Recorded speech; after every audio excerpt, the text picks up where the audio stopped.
Karena baik pada kesempatan ini saya akan bawakan materi tentang cairan elektrolit dan keseimbangan asam basa gitu. Jadi satu sesi dua topik ya, cairan elektrolit dan keseimbangan asam basa. Jadi nanti mohon maaf kalau ada beberapa slide yang saya skip ya, yang saya percepat biar waktunya cukup ya karena materinya banyak sekali gitu ya. Tadi CV sudah disampaikan oleh Pak Tatang ya. Saya Agus Haryanto, saat ini bekerja di Rumah Sakit Rawalumbu di Bekasi ya. Dulunya saya di RSPAD bareng Pak Tatang tuh, Pak Tatang senior saya tuh, kepala ruangan saya dulu gitu ya. Saat ini di Hipersi sebagai ketua PP Hipersi ya. Selain trainer di Hipersi juga asesor kompetensi di Kementerian Kesehatan. Pada saat ada wabah COVID ya, jadi tim trainer Satgas COVID nasional. Nah, teman-teman semua, setelah mengikuti pembelajaran ini ya, harapannya teman-teman bisa memahami ya tentang konsep cairan dan elektrolit. Nah, kalau kita bicara konsep, maka breakdown-nya adalah kita bahas mengenai fungsi ya dan tujuan pemberian cairan ya, kompartemen, pergerakan cairan, karakteristik, komposisi, definisi dan metode terapi cairan.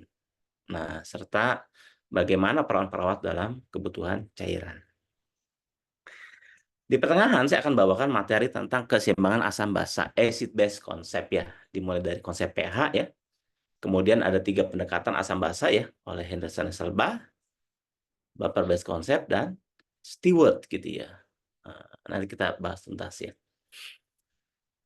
Oke, kita mulai terkait cairan dan elektrolit. Nah, teman-teman, kalau ada pertanyaan nih, mengapa tubuh memerlukan air? Gitu. Ada istilah water is life resources. Air adalah sumber kehidupan, ya. Tidak akan ada kehidupan bila tidak ada air. Kenapa? Begitu pentingnya fungsi cairan bagi tubuh kita, ya. Berikut akan saya sampaikan fungsi cairan bagi tubuh, gitu ya. Pertama, fungsi cairan adalah mengatur suhu tubuh. Nah, ini kita bisa lihat pada kasus pasien dehidrasi, pasien kurang cairan, suhu tubuh akan cenderung meningkat. Jadi, kestabilan suhu tubuh salah satunya dipengaruhi oleh keseimbangan cairan. Clear ya? Yang berikutnya adalah untuk lubrikasi. Apa lubrikasi? Pelumas ya. Gitu. Terutama pada daerah persendian gitu ya. Seperti lutut, siku ya. Yang berikutnya sebagai proteksi pelindung organ yang sensitif. Kita tahu ya, mukosa adalah jaringan yang banyak mengandung cairan. Nah, fungsi cairan pada mukosa untuk apa? Untuk memprotek, untuk melindungi ya, karena sangat sensitifnya organ tersebut. Yang berikutnya sebagai alat transport, ini saya bold ya, karena mempunyai fungsi yang sangat vital gitu ya. Jadi cairan tubuh kita kan identik dengan darah ya. Nah, darah melalui proses sirkulasi berfungsi sebagai alat transport, sebagai carrier, sebagai pembawa ya. Banyak zat-zat yang penting yang dibawa oleh darah ya. Yang paling esensial, darah kita mengangkut oksigen dan nutrisi ya untuk kebutuhan sel gitu ya. Yang berikutnya fungsi cairan untuk mendetoksifikasi ya, menetralisir dari racun-racun yang ada. Makanya kalau pasien terjadi intoksikasi itu ya, dilakukan loading cairan kan. Loading cairan selain mengisi volume ya, loading cairan ini juga berfungsi sebagai menetralisir dari racun-racun yang ada gitu ya. Oke. Berikutnya kita masuk ke tujuan dari terapi cairan. Nah, terapi cairan kan identik dengan pemasangan infus ya. Tujuan dipasang infusnya itu apa sih gitu ya? Yang pertama adalah untuk mempertahankan atau mengganti cairan tubuh. Nah, kalau kita bicara cairan, bukan hanya air ya yang terkandung dalam cairan tubuh. Banyak substansi yang penting seperti elektrolit, vitamin, protein, lemak, ya, kalori. Pada kondisi ini nggak cukup kalau hanya melalui oral, gitu ya. Jadi harus butuh terapi infus, gitu ya. Yang berikutnya, terapi cairan untuk memperbaiki keseimbangan asam basa, acid base improvement. Nah, apa hubungannya? Jadi gini teman-teman ya, sebutnya hubungannya dengan SID nih, steward ya, gitu. Nih, jadi, saya buat simpel aja ya, ketika pasien dehidrasi, pasien kurang cairan, akan cenderung alkalosis ya, di mana sel-sel itu akan mengkerut ya, gitu. Kalau pasien yang kelebihan air ya, akan cenderung asidosis. Terjadi asidosis dilusi, asidosis yang encer dalam plasma ya. Ini sebutnya hubungan dengan SID nih, strong ion difference pada Stewart approach ya, gitu ya. Nanti kita bahas lah di asam basa. Kemudian tujuan terapi cairan untuk memperbaiki volume darah ya, lewat blood transfusi ya, untuk akses obat-obatan ya, untuk monitoring tekanan vena sentral atau CPP. Yang berikutnya adalah pemberian nutrisi parenteral. Berikutnya kita masuk kompartemen cairan tubuh. Ruang-ruang dalam tubuh yang berisi cairan. Nah, pada usia produktif, 60% berbanding dengan berat badan adalah cairan. Clear ya? Gitu. Dari 60% cairan tubuh ini dibagi dua. Ya, ada cairan yang ada di dalam sel ya, intrasel, dan cairan di luar sel, ekstrasel ya. Intrasel 40%, ekstrasel 20%. Dari 20% cairan ekstrasel ini ya, di breakdown menjadi dua lagi ya. Plasma atau cairan intravaskuler ya 5% ya. Kemudian cairan interstisial sekitar 15%. Ekstra dan intra yang dibatasi oleh yang namanya membran sel gitu ya. Nah, teman-teman, cairan antar kompartemen ya dalam tubuh ya. Nah, normalnya itu selalu berpindah-pindah. Itu udah pasti ya. Untuk apa cairan antar kompartemen ini berpindah-pindah? Tujuannya untuk mempertahankan keseimbangan gitu. Jadi cairan dari intravaskuler ini bisa berpindah ke interstisial ya, atau sebaliknya ya. Dan dari interstisial bisa berpindah ke intrasel atau sebaliknya dari intrasel berpindah ke interstisial. Jadi perpindahan cairan dari intravaskuler ke interstisial mengacu hukum Starling. Nanti teman-teman bisa baca ya. Jadi hukum Starling itu berbunyi begini. Pergerakan cairan dalam kapiler ya, dalam pembuluh darah ya, itu sangat tergantung pada perbedaan tekanan hidrostatik di intravaskuler ya, dan tekanan osmotik di interstisial. Mana yang lebih tinggi, dia akan berpindah ke lebih rendah. Jadi kalau tekanan hidrostatik di intravaskuler lebih tinggi, maka tekanan hidrostatik di intravaskuler ini akan berpindah ke cairan yang ada di intravaskuler ini akan berpindah ke interstisial. Kalau tekanan osmotik ini yang lebih tinggi, maka cairan yang ada di interstisial ini bisa berpindah ke intravaskuler ya, masuk ke dalam pembuluh darah. Kemudian perpindahan dari interstisial ke intrasel mengacu ke hukum osmosis atau hukum osmolaritas. Kita tahu bersama ya, hukum osmosis adalah perpindahan cairan konsentrasi rendah ke cairan berkonsentrasi tinggi melalui membran gitu ya. Jadi kalau osmosis itu harus ada membrannya ya gitu. Sampai kapan terjadi perpindahan tersebut? Sampai konsentrasi antar kompartemen ya, baik intrasel maupun interstisial ini sama atau seimbang, baru dia berhenti berpindah gitu ya. Proses perpindahan cairan antar kompartemen disebut juga dengan istilah mekanisme transport. Nah, ini terjadi dengan dua cara nih. Satu, secara pasif. Artinya apa secara pasif? Di mana perpindahan cairan antar kompartemen ini tidak membutuhkan energi ya. Contohnya adalah peristiwa difusi dan osmosis ya. Difusi itu perpindahan dari konsentrasi tinggi ke rendah ya. Yang berpindah apa? Solutnya. Zat-zatnya yang berpindah ya. Ini seperti tinta ya, dikasih air putih, tintanya warna ungu jadi ungu semua nih ya warnanya gitu ya. Zatnya yang berpindah. Kalau osmosis yang berpindah tuh airnya, solvennya, pelarutnya, gitu ya. Ini bedanya. Di mana kedua perpindahan ini tidak membutuhkan energi. Maka disebut dengan transport pasif. Kemudian ada perpindahan molekul dari cairan ya. Kita bicara molekul ya, molekul cairan kan banyak ya, termasuk elektrolit itu molekul cairan. Perpindahan molekul cairan ya, seperti kalium dan natrium, ini tidak bisa secara pasif, harus didorong ya, harus dipaksa menggunakan energi ATP. Maka perpindahan molekul cairan ya, seperti ion kalium dan natrium yang proses perpindahan menggunakan energi atau ATP, maka disebut transport aktif. Clear ya? Pasif tidak membutuhkan energi, aktif membutuhkan energi pada proses perpindahannya. Clear ya? Oke. Oke, sifat dari kompartemen ada volume, ada komposisi, dan ada konsentrasi ya. Dimana kalau kita bicara volume adalah presentasi cairan berbanding dengan golongan usia ya. Pada neonatus 70-80% ya adalah cairan ya. Usia produktif 50-60%, lansia 45-50% tambah susut ya, gitu ya.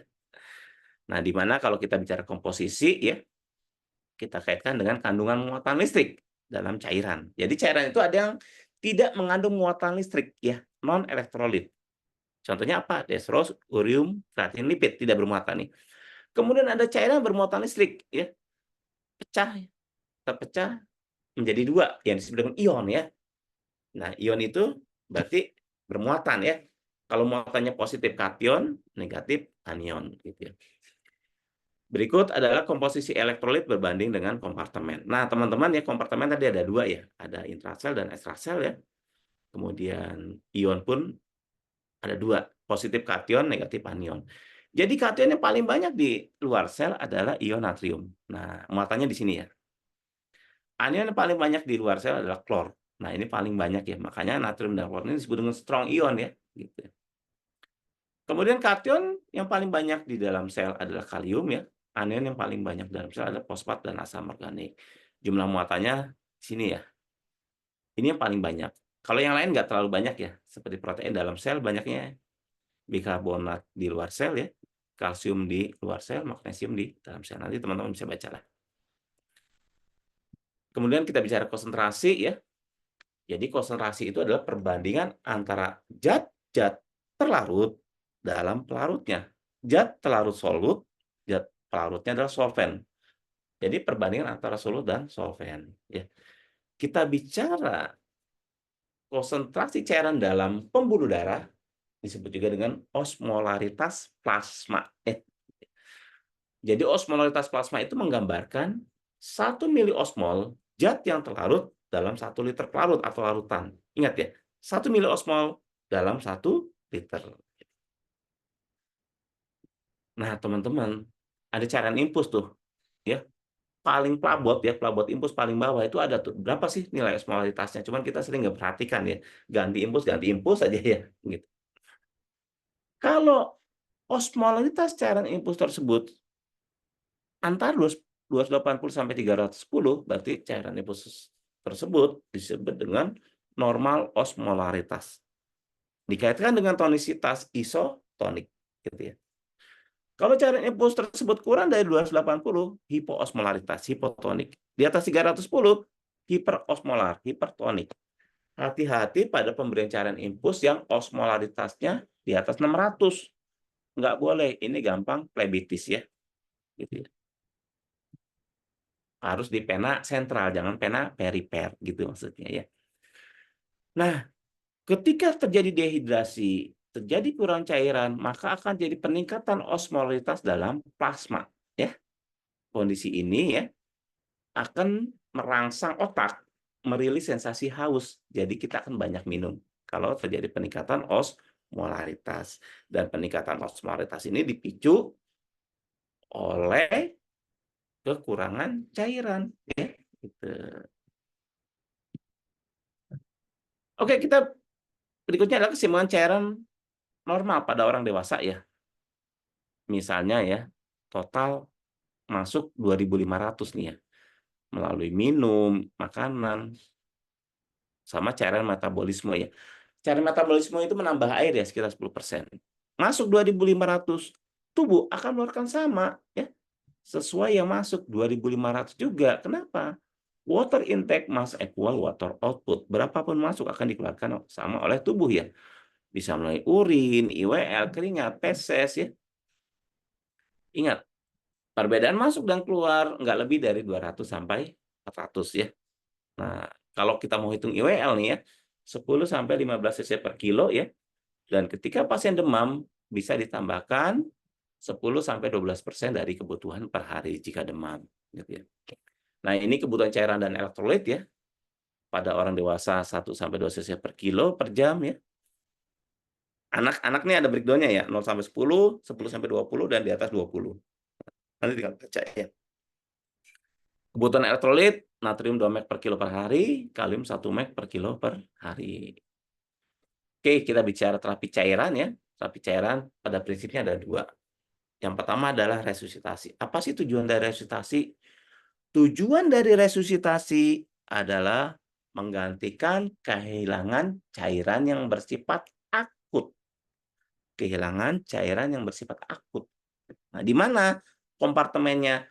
Di intravaskuler. Gitu. Karena sifatnya akut, harus segera ditangani ya, agar tidak terjadi perburukan sampai dengan kematian. Apalagi ini kompartemen intravaskuler, di mana kompartemen intravaskuler ini berhubungan erat dengan kontraksi jantung ya, kontraksi kardiak gitu ya. Cairannya bisa kristaloid, bisa koloid. Yang berikutnya adalah pemeliharaan atau maintain ya, yang bertujuan untuk memelihara keseimbangan elektrolit dan nutrisi ya. Jadi kandungannya, target kandungan impuls adalah elektrolit dan nutrisi ya. Kita masuk ke definisi dan metode terapi cairan ya. Ada namanya plate bolus resusitasi. Jadi kalau resusitasi cairan apa sih? Pemberian cairan secara cepat. Artinya apa? Diluding, diguyur ya. 1 sampai 2 kolom dalam 15 sampai 20 menit. Untuk apa sih? Untuk mengatasi shock atau terjadinya hipotensi. Jadi kalau pasien sedang diluding, resusitasi ya. Kemudian fluid challenge atau fluid challenge test. Teknisnya sama ya. Sama-sama diluding. Bedanya di mana?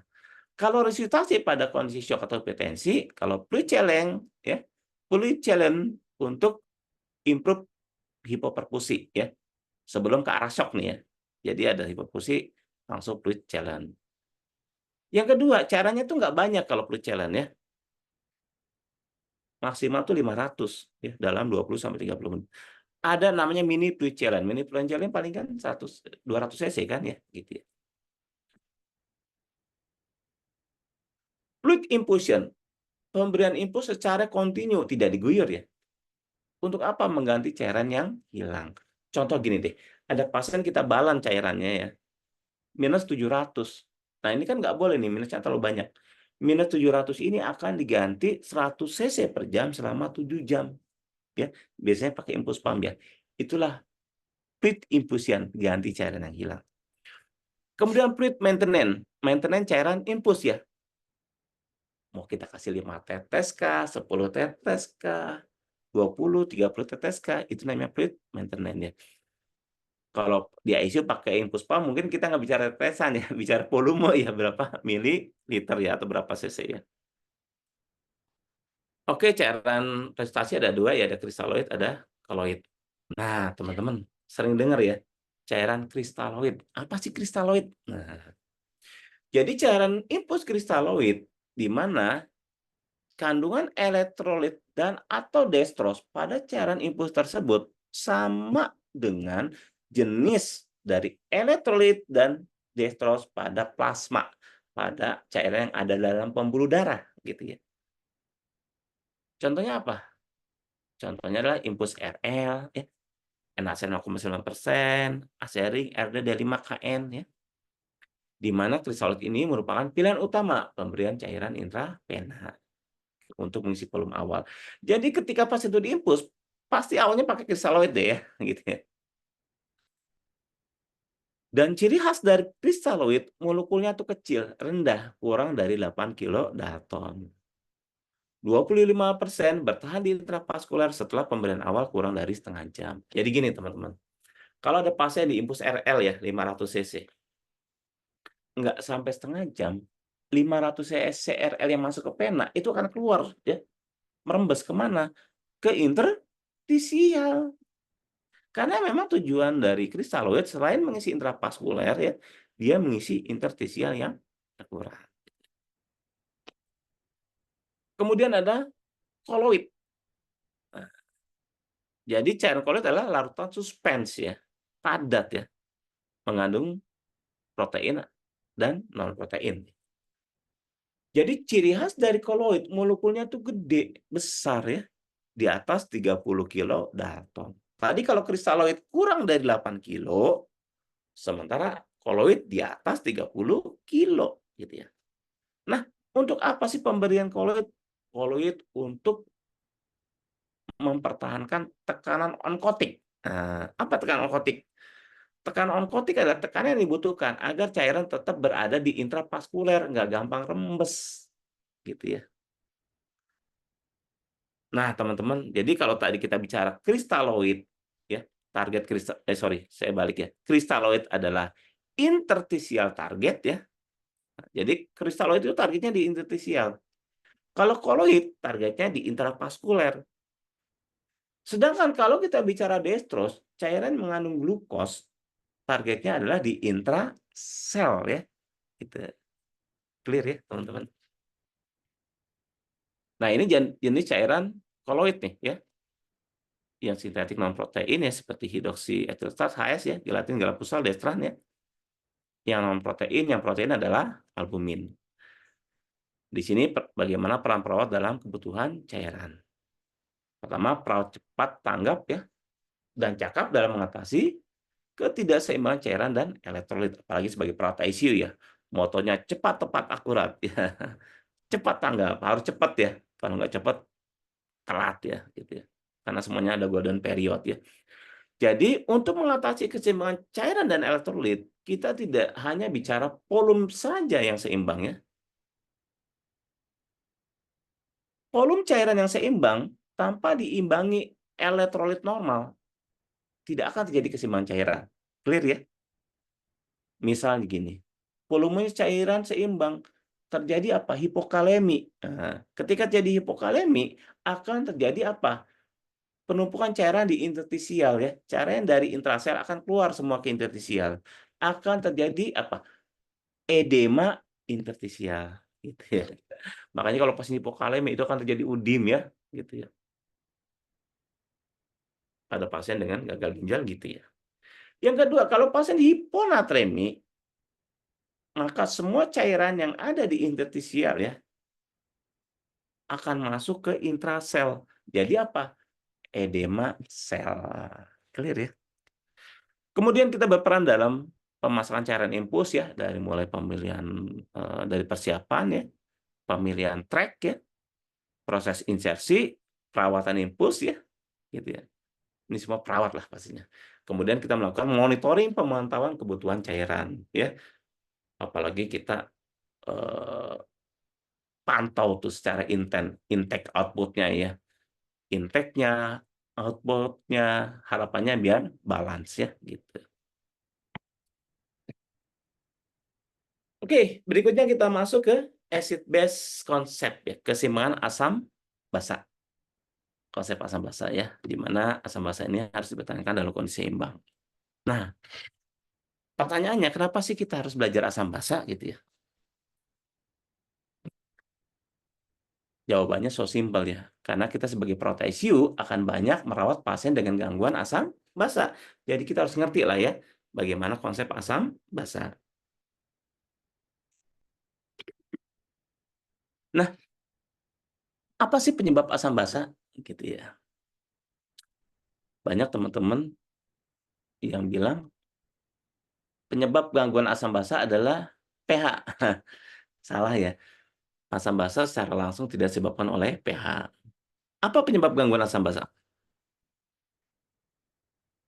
Penyebab gangguan asam basa adalah ion H+ yang tidak seimbang, gitu ya. Jadi kalau ada pasien ya terjadi gangguan asam basa, berarti bisa disimpulkan ketidakmampuan tubuh dalam mempertahankan ion hidrogen, ion H+ ya. Bisa hidrogennya terlalu tinggi, bisa hidrogennya terlalu rendah. Jadi tubuh tuh mati-matian ya, mempertahankan agar kuantiti ion hidrogen itu tetap seimbang dengan cara mekanisme kompensasi gitu ya.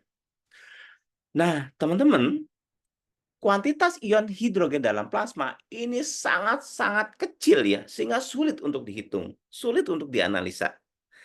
Akhirnya dibuat suatu notasi, dibuat suatu kesamaan bagaimana cara mengidentifikasi ion hidrogen, yaitu dengan cara menentukan pH-nya gitu. Clear ya? pH adalah cara menganalisa ion H+ ya, di mana pH ini didapatkan dari hasil AgD gitu ya. Oke, apa sih pH?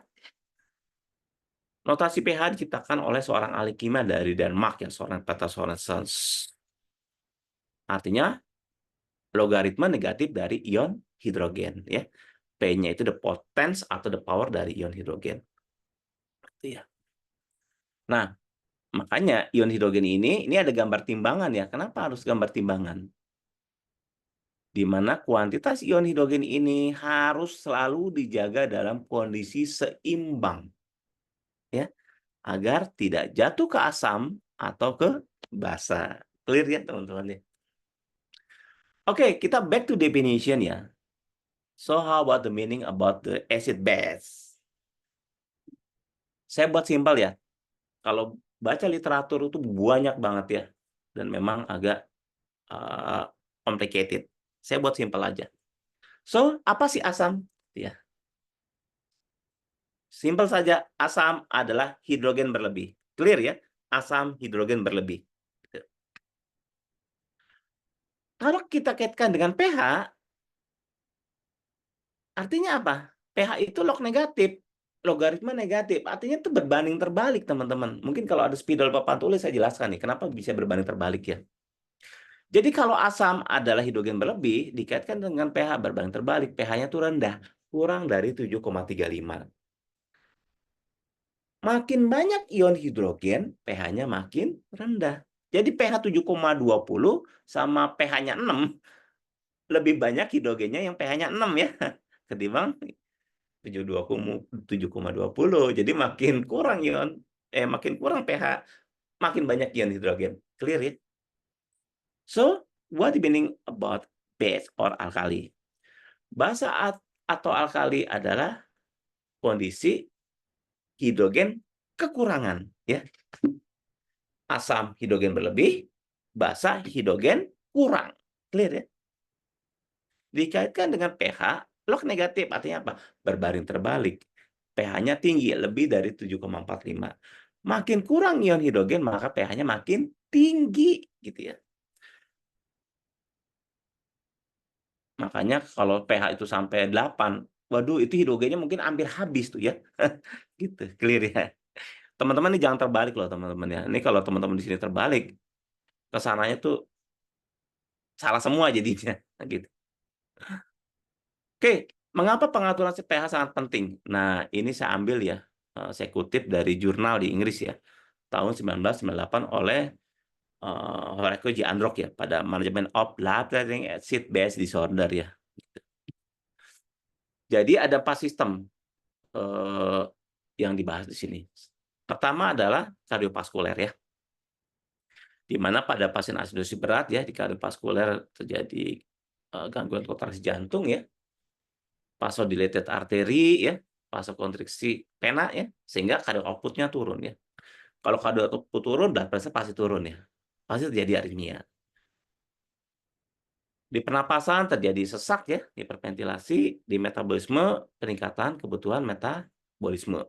Nah, biasanya kenapa asidosis butuh oksigen? Karena proses metabolisme ini butuh oksigen ya.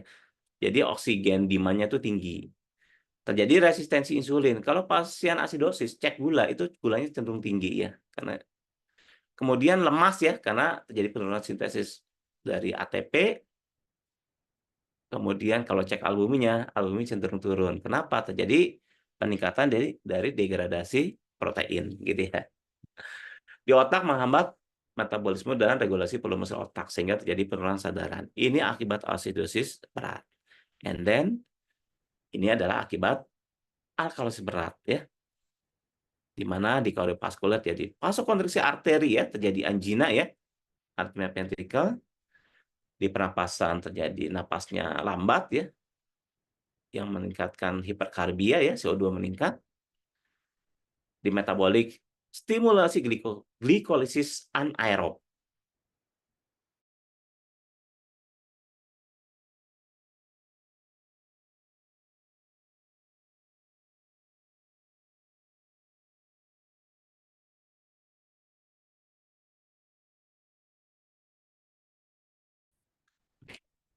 Mundur dulu Pak Itu dia Gus, mundur. oh, Coba mundur dulu. tadi ini Di sini tadi terkendalanya. oh gitu. Ya, ya, oke, oke. Jadi gini teman-teman ya, ini kan 4 sistem terganggu ya. Nah dari acidosis berat ya maupun alkalosis berat ini muncul gejala klinis semuanya itu mengancam jiwa ya. Makanya pada kondisi acidosis berat maupun alkalosis berat itu pasti dirawat di ruang ICU. Kita akan banyak mendapatkan pasien yang seperti ini gitu ya. Jadi kita harus ngerti lah konsep asam basa ya gitu. Nah, ada 3 pendekatan, 3 keilmuan ya yang mempelajari tentang konsep asam basa. Gitu. Yang pertama adalah Henderson, Hasselbalch. Ya.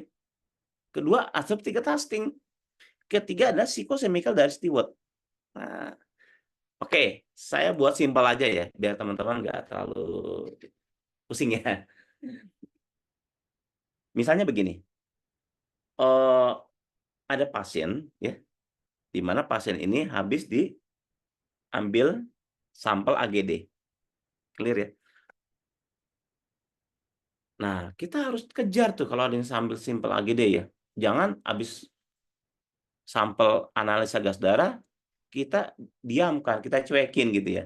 Nah, itu nggak boleh ya, harus kita kejar gitu AGD-nya. 15 kemudian 15 kemudian keluar tuh ada AGD ya.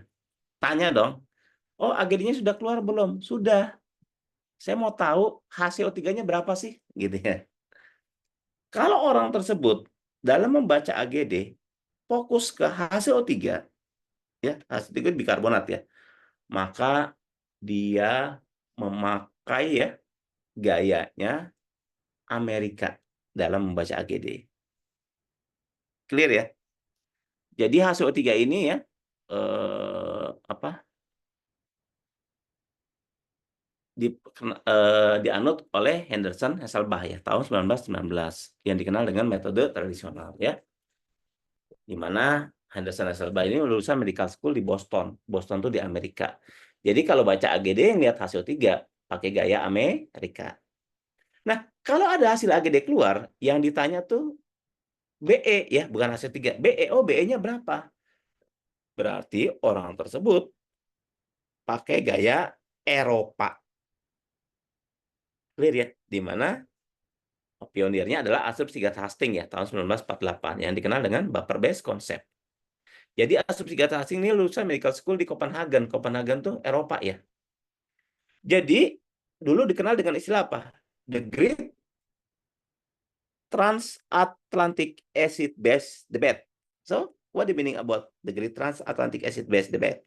Perdebatan yang paling besar pada abad itu antara benua Amerika dan benua Eropa. Amerika dengan HCO3-nya, Eropa dengan BE-nya. Nah, teman-teman di Bali mau pakai gaya apa nih? Gaya Amerika, gaya Eropa, atau gaya Bali? Atau nggak punya gaya? Iya. Whatever lah. Apapun itu, lahirlah ya psikosemikal dari Stewart ya, tahun 1977. Quantitative method, metode sebab akibat. Inilah yang paling direkomendasikan. Kenapa Stewart ini paling direkomendasikan ya? Karena Stewart approach lebih menggambarkan etiologi gangguan asam basa secara komprehensif ya dibanding sebelumnya gitu ya. Oke, kita belajar sejarah ya. Henderson Hasselbalch traditional approach ya, di mana fokus dari Henderson nasabah adalah metabolisme dari glukosa ya. Kita tahu ya glukosa itu kan C6H12O6. Setelah mengalami beberapa siklus ya, menghasilkan CO2 dan air ya. CO2 dan air berikatan membentuk asam karbonat ya. Nah, H2CO3 ini sangat tidak stabil ya dikatalisasi oleh enzim. Nama enzimnya adalah carbonic anhidrase ya, CA ya. Setelah asam karbonat dikatalisasi oleh enzim carbonic anhidrase, terjadilah apa yang disebut dengan disosiasi ya. Jadi terurai gitu ya. Nah, teman-teman kalau reaksi kimianya ini tanda panahnya seperti ini bolak-balik ya. Dari kiri bisa ke tengah, ke kanan, kanan bisa tengah, ya, bisa ke kiri lagi gitu ya. Jadi CO2 plus H2O menghasilkan ion hidrogen dan ion bikarbonat. Ya. Di mana ion hidrogen ini diatur oleh CO2 ya, yang diatur oleh sistem pernapasan, dan bikarbonat yang diatur oleh ginjal. Hubungan antara hidrogen, CO2, dan bikarbonat digambarkan pada rumus sebagai berikut. Nah, teman-teman, kalau teman-teman pernah lihat rumus ini adalah rumus Henderson-Hasselbalch, gitu ya. Di mana pH sama dengan 6,1 plus log, ya, nilai HCO3 dibagi 0,03 kali CO2. HCO3 metabolik, CO2 respiratorik. Jadi, kalau HCO3-nya normal, CO2-nya normal, maka pH-nya normal. Kalau HCO3 terganggu, CO2 terganggu, maka pH-nya menjadi tidak normal. Jadi bisa disimpulkan pH itu adalah akibat, bukan penyebab. Ingat, pH adalah akibat, bukan penyebab. Nah, dari rumus ini terciptalah 4 gangguan primer asam basa. Nah, saya yakinlah teman-teman ini di luar kepala semua lah ya. Maksudnya bukan di luarnya kepala ya, tapi teman-teman udah jago lah ya, udah pinter ya. Jadi misalnya gini teman-teman, kalau ada hasil AGD ya, tiba-tiba CO2-nya tinggi. Nah, CO2 yang tinggi ini akan menyebabkan pH turun, kan pH akibat kan? Jadi pH turun ini asidosis ya. Asidosis karena CO2 yang tinggi. Asidosis apa? Respiratorik, karena CO2 respiratorik. Kalau CO2-nya rendah, menyebabkan pH tinggi. pH tinggi apa? Alkalosis. Alkalosis karena CO2 yang rendah, alkalosis respiratorik. Nah, kalau HCO3 yang terganggu nih, rendah, menyebabkan pH rendah. pH rendah itu asidosis, asidosis karena HCO3 yang rendah, asidosis metabolik ya. HCO3 metabolik ya. Kalau HCO-nya tinggi, HCO3 yang tinggi menyebabkan pH-nya tinggi. Ya, pH tinggi alkalosis, alkalosis metabolik. HCO3 itu metabolik. Nah, teman-teman, untuk memudahkan identifikasi ya, ada namanya rumusnya Rome ya. ROME, Rome, respirasi opposite ya. Respirasi berlawanan. Metabolik itu equal itu searah ya, sama ya. Jadi antara CO2 dengan pH ini berlawanan. CO2 tinggi, pH-nya rendah. CO2 rendah, pH-nya tinggi.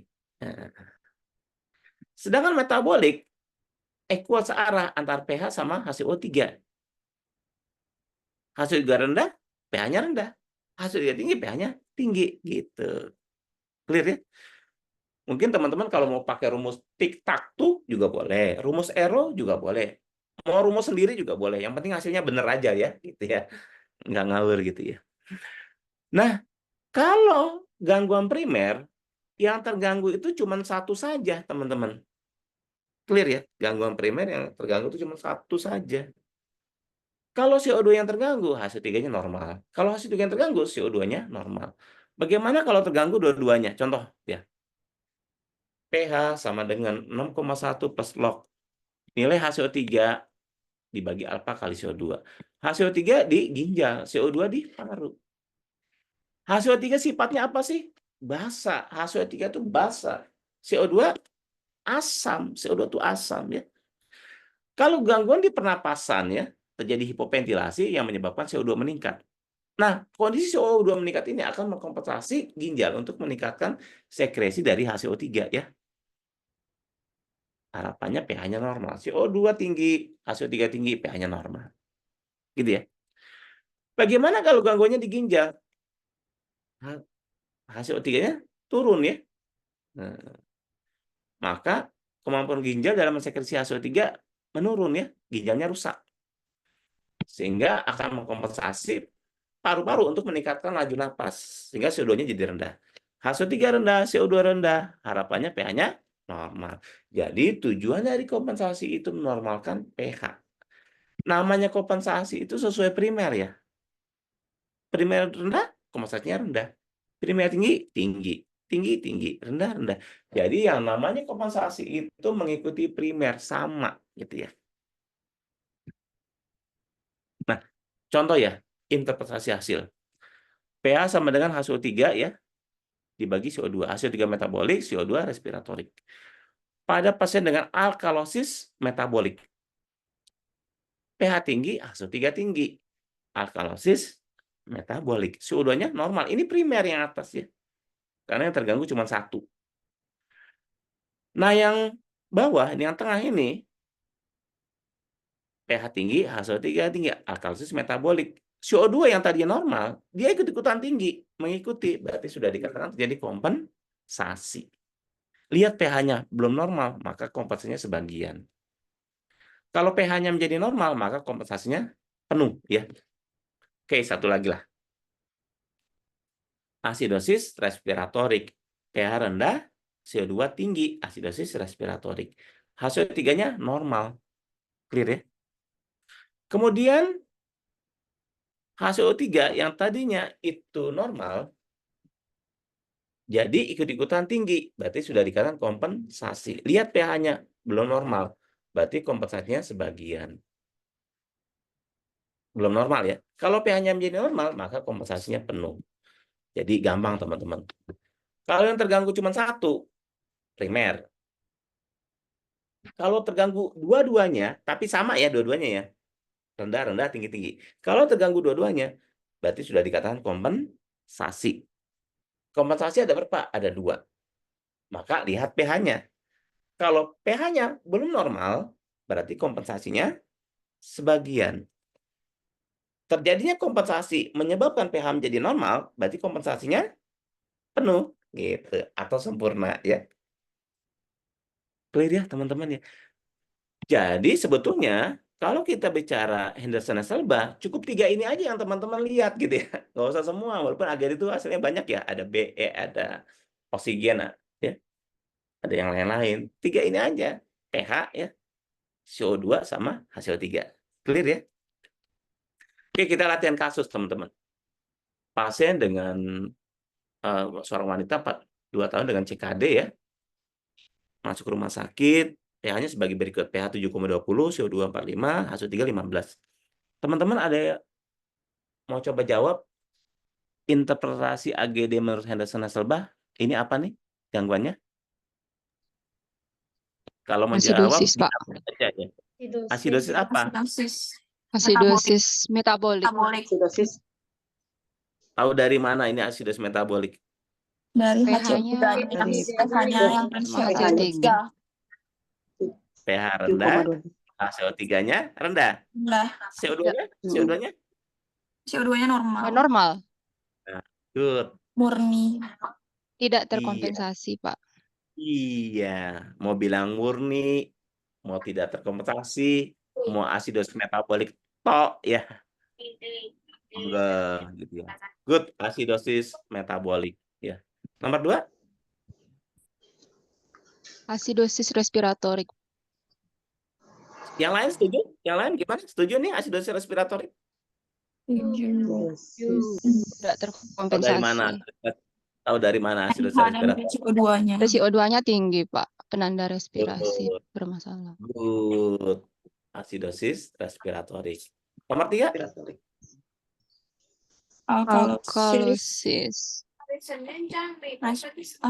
Alkalosis respiratorik. setuju semua? Alkalosis respiratorik dan metabolik. Kayaknya dua-duanya ya. Dan metabolik. Emang metabolik terganggu juga ya? Alkalosis respiratorik aja. Sorry, respiratorik aja. Kompensasi. Aja, Iya. alkalosis respiratorik Iya. aja. Setuju semua? Deal? Iya. Deal. Iya. Ini yang lain jangan main deal ya, yang penting ngerti ya. Oke, good. Alkalosis respiratorik ya. Nomor 4. Alkalosis Alkalosis metabolik. Alkalosis Teman-teman semua metabolik setuju, teman-teman? tidak terkompensasi. Yang lainnya setuju? Alkalosis metabolik? Alkalosis metabolik. Iya, good. Tinggi pH-nya HCO3 yang tinggi ya, alkalosis metabolik. Kalau normal kita kesampingkan ya, kalau normal nggak usah dibaca, berarti bukan gangguan itu, alkalosis metabolik. Good. Nomor 5. Asidosis Respiratorik. respiratorik. Penuh. Respiratorik ya. Asidosis Kompensasi respiratorik terkompensasi penuh. PCO2. Ini kompensasi penuh. Sebagian. Sebagian. Bagian apa penuh? Sebagian. pH-nya Emang masih kenapa sebagian? pH-nya belum normal. Oh, di sini asam normalnya. Berarti ini cari primernya dulu ya. Pertama Asidosis primernya asidosis respiratorik. Respiratorik. Betul ya? respiratorik. Nah, hasil tiganya tinggi nggak? Tinggi. Berarti sebagian, Pak. Kompensasi ya. Asidosis respiratorik kompensasi ya gitu. Beda nih sama ini. Sebentar ya, saya pelan-pelan ya. Beda sama ini nih. Kalau ini asidosis respiratorik saja. Karena ininya normal. Tapi nomor 5 ini asidosis respiratorik. Ininya nggak normal. Dia mengikuti CO primernya. Berarti ini sudah dikatakan kompensasi. Nah, sebagian apa penuh? Kita lihat pH-nya. pH-nya normal Sebagian. belum? Bagian. Belum. Masih Berarti belum normal. Iya. Berarti asidosis Kompensasi respiratorik sebagian. sebagian. Gitu ya. Nah, ini saya coba pelan-pelan ini buat teman-teman yang lain kalau masih ngeraba-raba biar agak mudah gitu ya. Asidosis respiratorik kompensasi sebagian gitu ya. Nomor 6 gimana? Asidosis metabolik. Asidosis metabolik. Terkompensasi Dan- sebagian. Enggak. Terkompensasi. Ada respiratorik juga nggak sih? Asidosis. Oh, Ada iya. respiratorik ada nggak Berarti sih? Ayo asidosis Iya. respiratorik. coba cari. Iya, Asidosis respiratorik dan metabolik, Pak. Asidosis Berarti- metabolik terkompensasi sebagian. Kompensasi Respiratorik sebagian. itu Iya. Asidosis metabolik terkompensasi sebagian. Emang Milu Suci asidosis metabolik kompensasi sebagian tahu dari mana? Ayo. Iya, terkompensasi Dari sebagian. pH-nya dan HCO3-nya yang turun. PCO2-nya kan kalau dia normal belum terkompensasi, tapi ini dia turun. Jadinya dia itu terkompensasi sebagian. Oh, yang lain gimana? Setuju nggak sama Mbok Nilu Suci? Mbok Nilu Suci. Setuju nggak?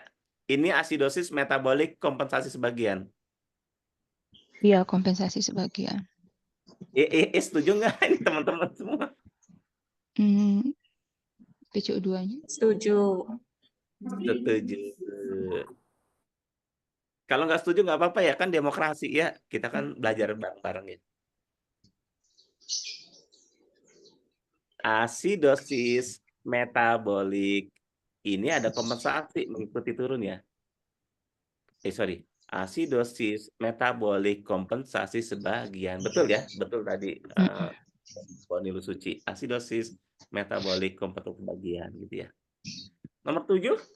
Nah, ini agak susah nomor 7 nih. Asidosis metabolik Dan respiratorik. Asidosis metabolik dan respiratorik. terkompensasi sebagian. Ini ada kompensasi nggak nih? Iya. Sebagian, Pak. Sebentar ya. Apa sih kompensasi? Kompensasi itu mengikuti. Ya. Ikut. pH-nya turun, PCO2-nya jadinya naik. Iya, kompensasi Kompensasinya. itu. respon kompensasi itu mengikuti primer ya.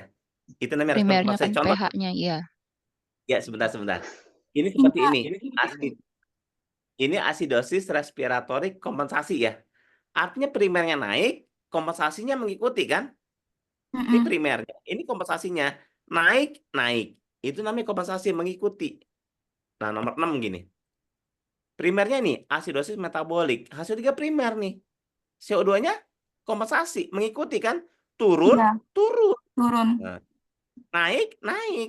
Turun. Nah, nomor 7 ini naik apa turun CO2-nya? Naik. Naik. Asidosis metabolik dan respiratorik. CO3-nya naik apa turun? Turun. Turun. Berarti Turun. bukan kompensasi. Bukan. Kedua-duanya. Tahu ya kompensasi itu mengikuti ya. Sehidup semati lah ya. Jadi ini Asidosis metabolik dan respiratorik. nah kalau ada literatur yang menyatakan ini ada 2 ya, ada asidosis respiratorik dan asidosis metabolik gitu ya. Metabolik. Iya. Tapi BE-nya negatif. Iya. Negatif berarti asidosis metabolik lebih. Nah, Gitu. pertanyaannya Ke arah. gini. Kalau kita bicara interpretasi AGD cuman interpretasi saja ya. Bagaimana treatmentnya itu harus dilakukan ya, gitu. Maka Anderson Syllabus say pan out the extreme result ya to determination which one is dominan. Yang paling dominan ya itu yang harus kita ambil untuk menentukan treatmentnya. Mana nih? Asidosis respiratorik atau asidosis metabolik? Metabolik. Yang paling Lebih dominan. metabolik, Pak. Metabolik. Lebih metabolik. Kenapa lebih metabolik? Enggak lebih respiratorik. Iya, Karena BE-nya negatif 8. tinggi juga Nah. ya. BE-nya. Gini ya. Pan out the extreme result, cari nilai yang paling dominan adalah kita harus lihat selisihnya ya. Mana yang paling jauh selisihnya. Contoh gini. Jauh. Asidosis respiratorik. Normalnya berapa? 35 sampai 45 mili kan? 47. Untuk mencapai normal dia butuh turun berapa? 2. 45 udah normal ya. 2 kan? Sedangkan CO3 berapa nih? 15 milimol kan? 7. Lagi 7. Berapa mili? 7. Berarti yang jauh yang mana? Yang paling dominan? 7. Iya, yang metabolik nih HCO3-nya. Iya, dominannya kelas 7 ini adalah asidosis Metabolik. metabolik. Gitu ya. Gitu. Nomor 8.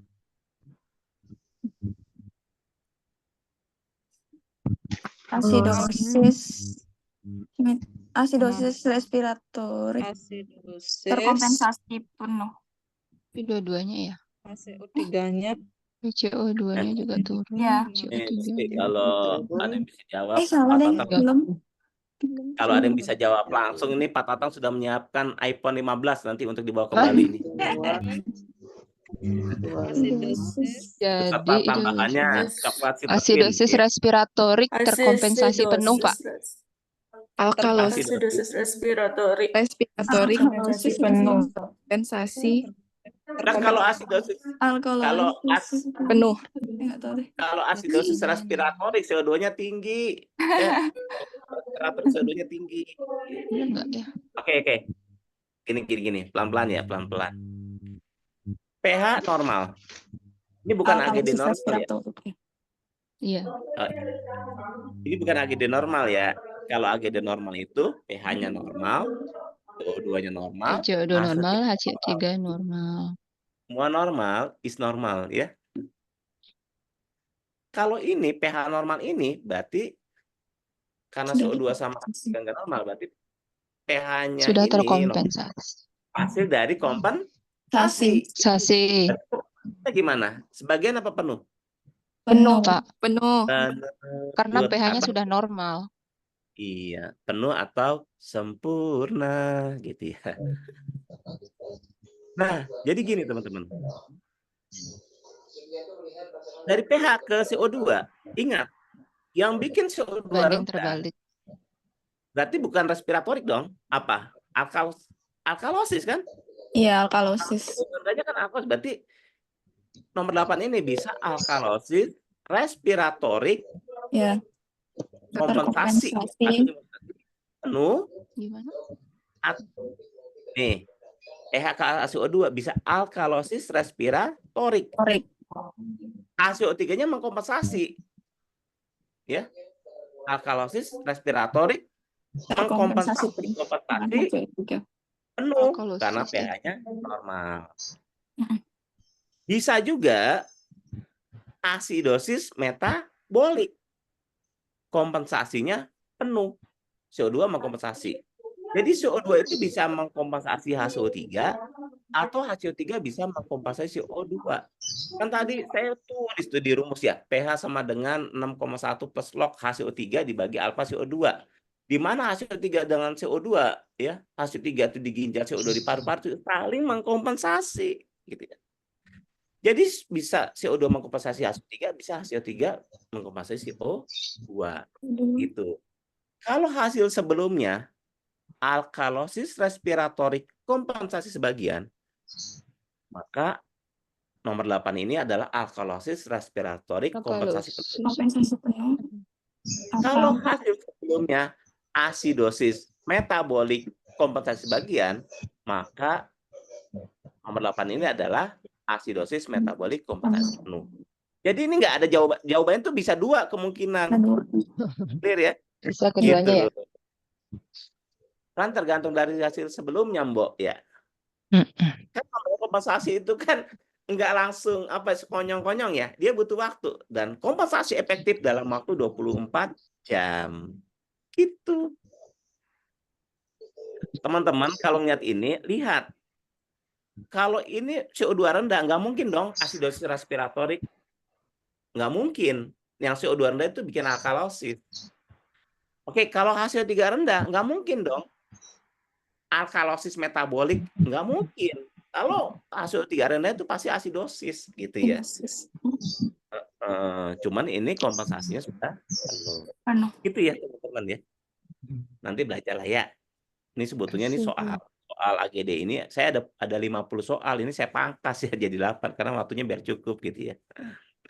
Nah, ini ada yang nggak setuju nih dengan Sendersen-Selbach, orang-orang Eropa ya, Copenhagen style, di mana baper base didefinisikan penjumlahan dari bikarbonat dan non volatil baper anion yang tidak mudah menguap.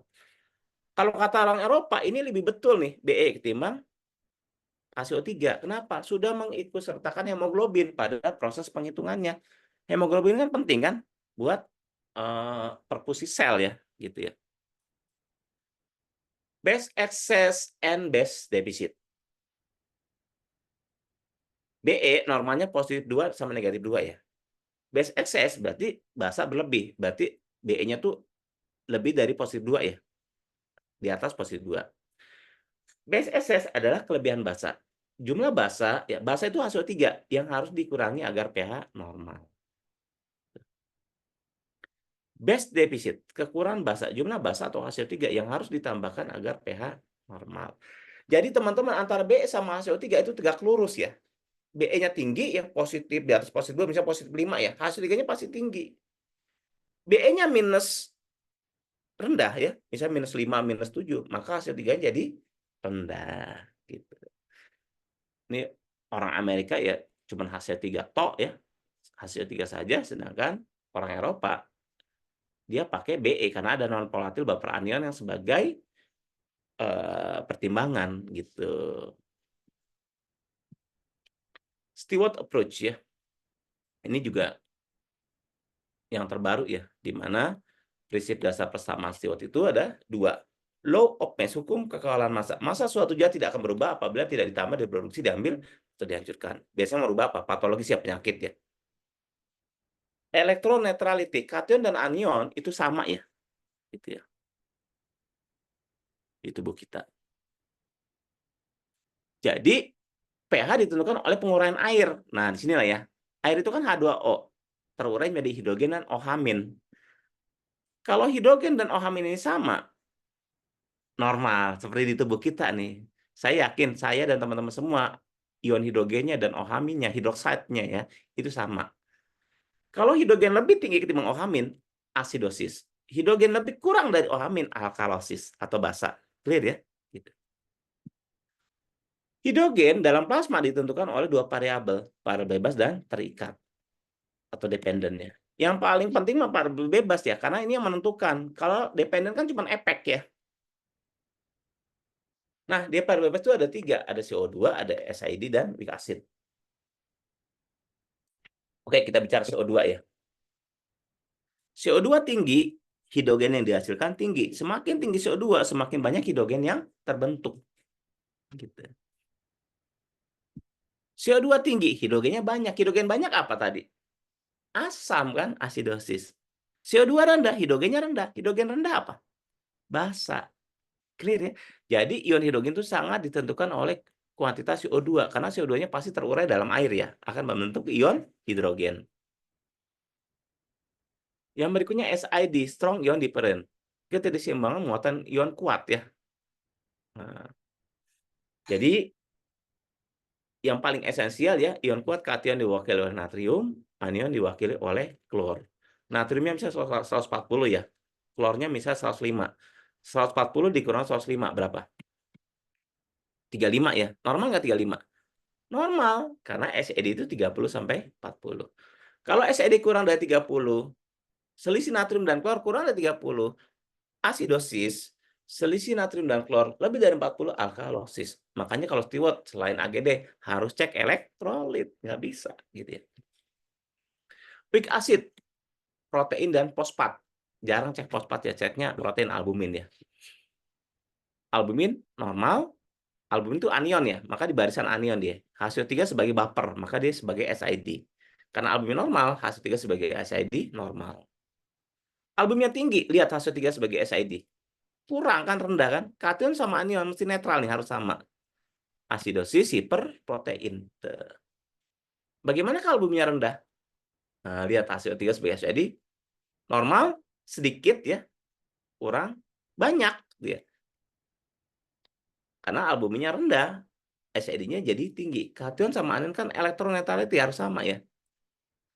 Alkalosis hipoalbumin. Makanya kalau hipoalbumin dicek albumin, pasien hipoalbumin dicek AGD itu cenderung alkalosis gitu ya.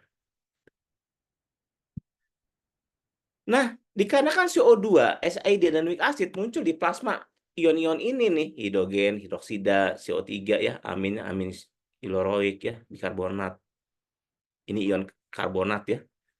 Ini sebagai efek ya, efek dari variabel bebas tadi ya. If this variable change, the independent variable must have change ya. Efek. Jadi kesimpulannya Henderson-Selba ya, atau Boston, pH respirasinya CO2 ya, metaboliknya HCO3. Orang Eropa respirasi CO2, metaboliknya BE. Respirasi nggak ada masalah, yang masalahnya di metaboliknya ya. Steward respirasi CO2, CO2 sama semua, respirasi CO2 sama semua. Masalah di metabolik yang beda ya. Ini lebih komprehensif lagi nih steward. Di metabolik ada SID dan weak acid. SID ya, yang paling esensial natrium dan klor ya. Ada kalium, kalsium, magnesium, laktat, keton, sulfat ya. Weak acidnya albumin, globulin dan fosfat.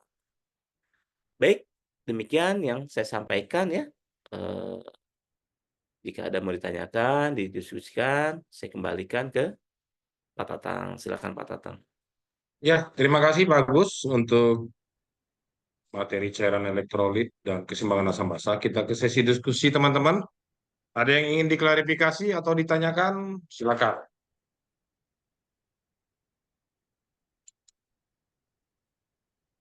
Di kolom chat nggak ada. Oke, langsung aja silakan. Mungkin selama ini ada masih bingung, oh kok pasien ini diguyur cairan, pasien ini kok nggak boleh gitu. Silakan teman-teman. Dari pengalaman yang ada saja, silakan.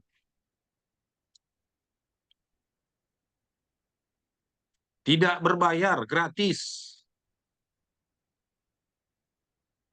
Ibu Sari Utami kayaknya, di Made Sari Utami mau bertanya. Silakan Bu.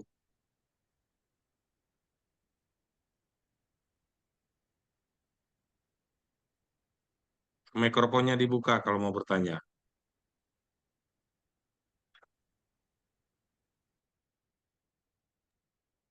Oke, jelas semua ya? Apa nggak ada yang jelas? Jangan-jangan nggak ada yang nangkep nih.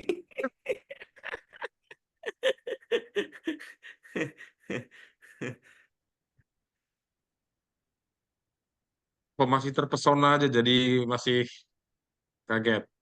Ya kalau nggak ada, nggak apa-apa. Nanti dah malah nanya nomor rekening kan repot ya. Atau nomor sepatu ya. Selamat Bener? pagi. Oke, Maria silakan. Saya ingin bertanya, simple sih pertanyaan, cuman selalu bikin penasaran. Kapan tepatnya kita menggunakan cairan NaCl dan RL? Oke. Maksudnya dalam pemberian terapi cairan atau dalam... Saat Oke, langsung aja. Mungkin langsung ditangkap oleh Pak Agus. Oke, baik, Maria Magdalena. Jadi gini, kapan sih kita memberikan cairan RL dan NaCl itu ya pertanyaannya ya. Gitu ya. RL dan NaCl 0,9% itu sama-sama kristaloid ya. Saya sampaikan kandungannya dulu deh. NaCl 0,9% terkandung natrium 154 dan klor 154. Sedangkan RL ya 109 natrium ya.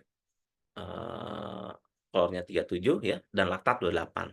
Clear ya, itu kandungannya. Pertanyaannya adalah kalau kita lihat NaCl 0,9% itu sering digunakan pada apa? Pasien terjadi hiperosmolaritas ya. Seperti pada Hong, hiperosmolar non-ketotik ya, dan ketoasidosis diabetikum ya. Untuk mencegah hiperosmolaritas yang terlalu tinggi, maka diberikan NaCl 0,9%. Clear ya? Gitu. Nah, untuk maintain gimana? Nggak bisa NaCl. Ya. Nanti apa? Asidosis. NaCl itu bikin asidosis. Gitu. Karena apa? Nanti pengaruhnya ke SID ya. 154 natrium, 154 klor akan mempengaruhi SID. Sebetulnya nanti kalau ini sulit ya kalau nggak ada papan tulis ya. Sebetulnya kalau di komprehensif saya detailkan gitu ya. Indikasinya apa? Selain hiperosmolar pada pasien dengan kekurangan kadar natrium dan kadar klorida yang berat itu diberikan NaCl 0,9%, bahkan sampai dengan 3% ya untuk koreksi gitu ya. Gitu. Nah, kalau RL, kenapa saya bilang direkomendasikan RL ketimbang NaCl pada maintain? Karena RL itu tidak bikin asidosis ya. Natrium 109 ya, klor 37 ya, dan laktat 28. Laktat itu cepat dimetabolisme ya, cepat menguap. Itu tidak mengurangi SID. SID-nya itu sekira 34. Kalau NaCl SID-nya itu sekira 19 ketika masuk ke dalam plasma. Bikin asidosis. Dan RL itu lebih direkomendasikan ya. Nah, pertanyaannya, Richard dan laktat ini tergantung juga apakah ada kelainan hati ya. Kelainan ginjal misalnya. Kalau ada kelainan hati, nah ini memang baiknya jangan pakai RL. Bagusnya asering ya.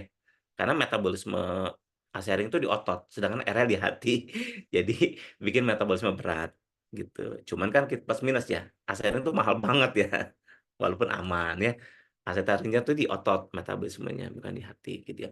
Tadi saya kembali lagi, itulah indicate RL dan NaCl 0,9%. Pertama-tama kita harus tahu konten kandungan dari masing-masing cairan tersebut. Tapi kalau untuk maintain, recommended is Ringer laktat. Tidak bikin asidosis. Kalau NaCl 0,9% pasti bikin asidosis. Makanya jarang. Ya. Itu, Maria. Sama satu pertanyaan lagi, Pak. Kan Boleh. saya baru jadi perawat, jadi waktu mahasiswa itu pernah praktek di ruangan OT. Nah, di situ seniornya ngajarin kalau misalkan untuk loading cairan, apalagi untuk pasien yang mengalami diabetes itu tidak dianjurkan untuk NS, dibilang gitu. Apakah itu betul? Jadi kalau untuk pasien yang diabetes lebih disarankan RL. sejauh ini saya belum dapat jurnalnya, jadi saya masih penasaran apakah betul pasien yang diabetes itu kurang direkomendasikan untuk pemberian NS. Jadi gini, diabetes itu ya efeknya apa sih diabetes? Hiperosmolar, di mana sangat pekat di plasma. Karena banyak darah yang tidak bisa masuk ke sel. Clear ya? Sehingga glukos itu akan masuk ke plasma, nggak ke sel. Karena kan pintu untuk glukosa masuk ke sel itu kan insulin. Insulinnya kurang. Clear ya di situ ya? Ketika terjadi hiperosmolar, apa yang terjadi? Kacau ya, metabolisme kacau, pekat, ya, tekanan tinggi, ya, terjadi iskemik, ya, oksigennya juga terganggu, suplai sirkulasi terganggu. Maka ini harus diencerkan, ya, terlalu pekat nih, harus diencerkan. Terus yang mengencerkan apa? RL. Tidak, RL itu tidak bisa mengencerkan karena kandungannya itu tidak homogen. Natrium 137, ya, klor 29, laktat 28 itu nggak bisa. Maka buat cairan yang itu bisa mengencerkan. Apa? NaCl, karena NaCl itu seimbang. 154 natrium, 154 klor untuk mengurangi hiperosmolaritas. Coba lihat algoritma dari KAD. Algoritma KAD itu loading NaCl. Ya, gitu, bukan RL. Gitu ya, Mbak ya. Sebenarnya diabetes itu kalau gula mah itu urusannya insulin deh, ya. Tapi efek gula terjadi hiperosmolar itu yang bikin apa? Multiple organ dysfunction. Jadi preventif, cegah hiperosmolar dengan cairan yang isotonik dengan kandungan natrium dan klor homogen sama 154 natrium 154 klor untuk mencegah hiperosmolar gitu. Kalau RL kandungannya kan kacau, bukan kacau ya, nggak sama gitu Mbak Maria. Oke, terjawab ya Maria ya. Ada pertanyaan ketiga, nanti berbayar kalau ketiga. Karena kesempatan yang lain terganggu nih. Oke, yang lain? Yang lain ada? Izin Pak, Diizinkan, silakan. izin Pak Agus, saya ingin bertanya, bisa tolong di-sharing nggak materi tentang anion gap Pak? Ya terutama anion gap anak itu sama nggak Pak normalnya sama dewasa? Terima Oke, kasih. pertanyaannya kok berat-berat ini ya. Ya, silakan Pak Agus. Jadi gini, Henderson-Hasselbalch ya, selain kelangsungan primer, dia pengen tahu ya. Saya ingin tahu penyebab gangguan metaboliknya tuh apa, ya. Cara tahu dari mana? Anion gap, ya. Anion gap itu adalah gap anion ya, yang to find out the metabolic factor itu dari mana? Dari albuminnya kah? Dari kationnya kah? Dari anion, gitu ya. Nah, normal kan di atas 10 ya, gitu ya. Kalau dia ada gangguan albumin, gangguan elektrolit, jadi bisa tahu gangguannya hipokalemika, hiponatremika, kan gitu. Itulah anion gap. Mengetahui faktor yang mengganggu metabolik ya. Faktor yang membuat gangguan metabolik, itulah anion gap ya. Betul. Jadi kation semua dikumpulin, ya, anion semua dikumpulin, nah gapnya itu yang menjadi patokan gitu ya. Cuma anion gap ini kan sebetulnya paradigma Henderson-Hasselbalch ya. Gitu ya. Dan itu jujur ya, saya mau katakan anion gap itu sudah lawas ya. Untuk beberapa rumah sakit pendidikan, untuk update terkini, itu sudah banyak tidak dipakai lagi. Maka yang lebih direkomendasikan adalah SID, Strong Ion Different. Saya mau menyampaikan demikian ya. Dulu sebelum ada Stewart, anion gap itu populer ya. Tapi anion gap ini sudah mulai tidak dipakai. Karena the new guideline update is Stewart approach dengan SID, Strong Ion Different ya. Jadi perbedaan antara kation kuat dengan anion kuat. Nah, yang paling esensial kan natrium dan klor tadi gitu. Kenapa sih kalau misalnya coba kalau pasien hipoksik, Anderson Sebak tuh nggak jawab itu, kenapa? Dia bingung karena dia antara CO2, H3 sama, CO2 kan, gitu ya. CO2 sama H3 kan, sama pH. Nah, sementara anion gap juga nggak bakalan kedetek. Yang kedetek siapa? Steward lewat proses SID. Kenapa? Ketika terjadi hipoksik, maka akan terjadi metabolisme anaerob. Metabolisme anaerob akan menghasilkan asam laktat. Laktat itu akan mempengaruhi SID. SID jadi rendah. Terjadilah asidosis. SID kurang dari 30. Inilah asidosis laktat gitu ya. Gitu. Jadi banyak faktor. Terus albumin. Dulu albumin nggak ada yang bisa ini. Dengan steward lah dijawab. Gimana albumin ini adalah anion ya. Albumin, globulin itu anion. Nah, jadi kalau albuminnya itu rendah, terjadi alkalosis, SID di atas 40, ya, SID tinggi akan terjadi asidosis. Gitu. Emang jarang ya albumin tinggi ya, tapi yang sering mah rendah, sehingga terjadi alkalosis. Ini dibuktikan lewat SID, ya, termasuk keton sama, pasien dengan KAD, pasien dengan diabetes. Ketika pasien gula darah tinggi, ya, terjadi pemecahan glukosa yang berlebihan. Efeknya apa? Ada sampah asam organik yang muncul, termasuk batang keton, batang aseton. Nah, keton ini kan apa? Anion akan mempengaruhi ke SID. SID-nya jadi rendah, ya, kurang dari tipe. Itulah disebut dengan asidosis keton, ya. Keton asidosis karena faktor diabetes. Itu dijawab semua oleh siapa? Steward, ya. Banyak banget steward menjawab. Makanya more recommended karena secara komprehensif. Gitu, Mbak. Kalau hemat saya, next ya, the new guideline, new update is steward approach SID ya, gitu. Karena anion gap ini sudah mulai ditinggal. Oh Gitu. ya, oke. Makasih Bapak. Iya. Oke, waktu 8.31 saya kira cukup dulu ya Pak Gus. Mungkin nanti sore juga akan menyampaikan teori ventilasi mekanik. Kalau masih ada pertanyaan nanti yang belum terpuaskan bisa di sana nanti. Close statement aja Pak Gus. Oke, baik. Terima kasih Pak Tatang yang sudah pandu presentasi dan diskusi saya. Terima kasih juga atas perhatian teman-teman semua ya. Semoga ini bisa bermanfaat. Mohon maaf bila ada kelupaan dan kekurangan dari saya. Sekali lagi, saya mohon pamit. Om Swastiastu. Selamat pagi semua. Makasih. Ya, terima Terima kasih kasih Pak Pak. Gus. Dan saya